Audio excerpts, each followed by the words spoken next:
नमस्कार मित्रों, मेरे YouTube चैनल में आपका बहुत बहुत स्वागत है।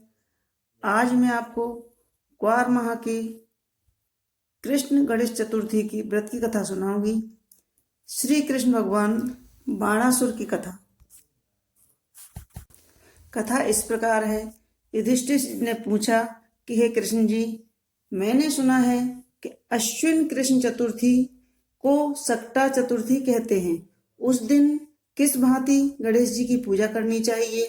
हे जगदीश्वर, आप कृपा करके मुझसे विस्तार पूर्वक कहिए। श्री कृष्ण जी ने उत्तर में कहा कि प्राचीन काल में यही प्रश्न पार्वती जी ने गणेश जी से किया था। हे देव, क्वार माह में किस प्रकार गणेश जी की पूजा की जाती है, उसके करने से क्या फल मिलता है, मेरी जानने की इच्छा है। यह सुनकर हंसते हुए गणेश जी ने कहा, हे माता, सिद्धि की कामना रखने वाले व्यक्ति को चाहिए कि अश्विन मास के कृष्ण नामक गणेश जी की पूजा पूर्वोक्त विधि से करे। इस दिन भोजन न करे तथा क्रोध न करे, पाखंड, लोभ आदि का परित्याग कर गणेश जी के स्वरूप का ध्यान करते हुए पूजन करे। अश्विन कृष्ण चतुर्थी का व्रत संकट नाशक है। इस दिन हल्दी और दूब का हवन करने से सप्तद्वीप वाली पृथ्वी का राज्य प्राप्त होता है। एक समय की बात है, बाणासुर की कन्या उषा ने सुषुप्त अवस्था में अनिरुद्ध को स्वप्न में देखा। अनिरुद्ध के विरह में वह इतनी व्याकुल सशक्त हो गई कि उसके चित्त को किसी प्रकार से शांति नहीं मिल रही थी। उसने अपनी सहेली चित्रलेखा से त्रिभुवन के संपूर्ण प्राणियों के चित्र बनवाए। जब चित्र में अनिरुद्ध को देखा तो कहा, मैंने इसी व्यक्ति को स्वप्न में देखा था। इसी के साथ मेरा पाणी ग्रहण भी हुआ था। हे सखी, यह व्यक्ति जहां कहीं भी मिल सके ढूंढ लाओ, अन्यथा इसके वियोग में मैं अपने प्राण छोड़ दूंगी। अपनी सखी की बात सुनकर चित्रलेखा अनेक स्थानों में खोज करती हुई द्वारकापुरी पहुंची।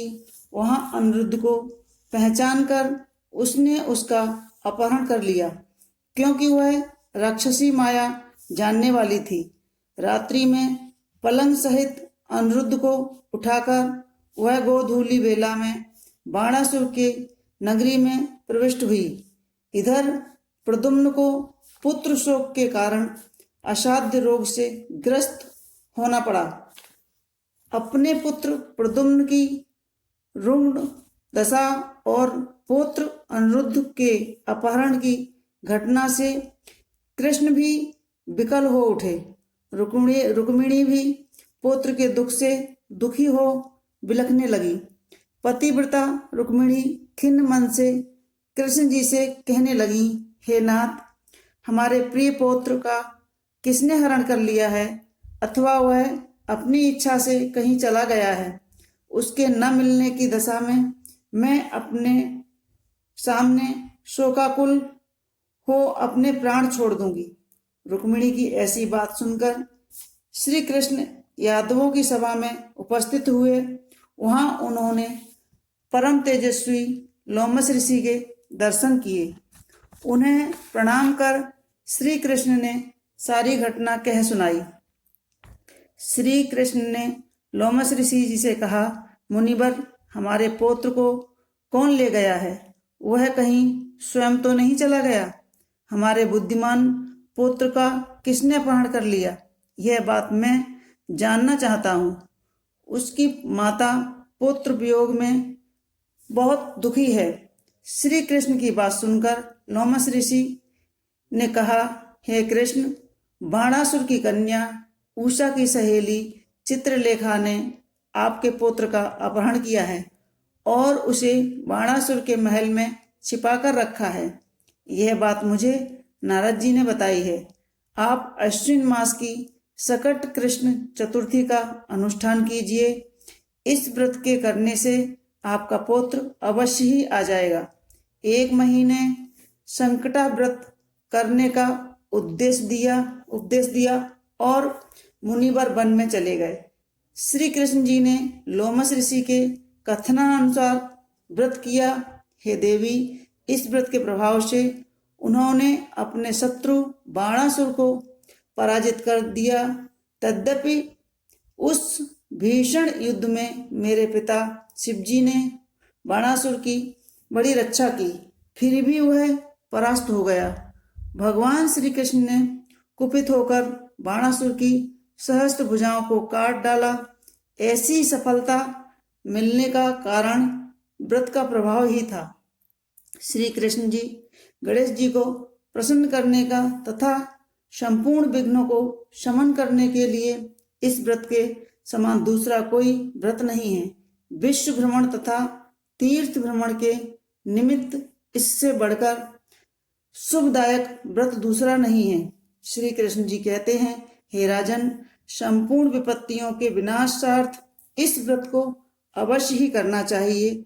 इसके प्रभाव से शत्रुओं पर आप विजय लाभ करेंगे एवं राज्य अधिकारी होंगे। इस व्रत के महत्व का वर्णन बड़े बड़े विद्वान भी नहीं कर सकते हैं। हे प्रथा तने, मैंने इसका स्वयं अनुभव किया है, यह मैं आपसे सत्य कह रहा हूँ। गणेश चतुर्थी व्रत की पूजन सामग्री: चंदन, केसर, रोली, अबीर, हल्दी, कुमकुम, गुलाल, धूप बत्ती, सिंदूर, कपूर, दूर्वा, पंचमेवा, केसर, नैवेद्य, लड्डू, शक्कर, ऋतुफल, बतासा, गणेश जी की मूर्ति चांदी की या मिट्टी की, गंगा जल, गणेश जी को चढ़ाने की रेशमी वस्त्र, चावल, इत्र तथा आचमन, लोटा, फूलमाला, घी का दीपक, सुपारी आदि सामग्री एकत्रित कर व्रती को सायंकाल पूरी श्रद्धा भक्ति से गणेश जी का पूजन और व्रत करना चाहिए। तो मित्रों, कैसी लगी हमारी ये सकट नामक गणेश चतुर्थी की व्रत की कथा? आगे भी कथा सुनने के लिए आप हमें चैनल से जुड़े रहें और हमारे वीडियो को लाइक करें, शेयर करें और सब्सक्राइब करें। और हम हर महीने आपको चतुर्थी की व्रत की कथा सुनाते रहेंगे। धन्यवाद।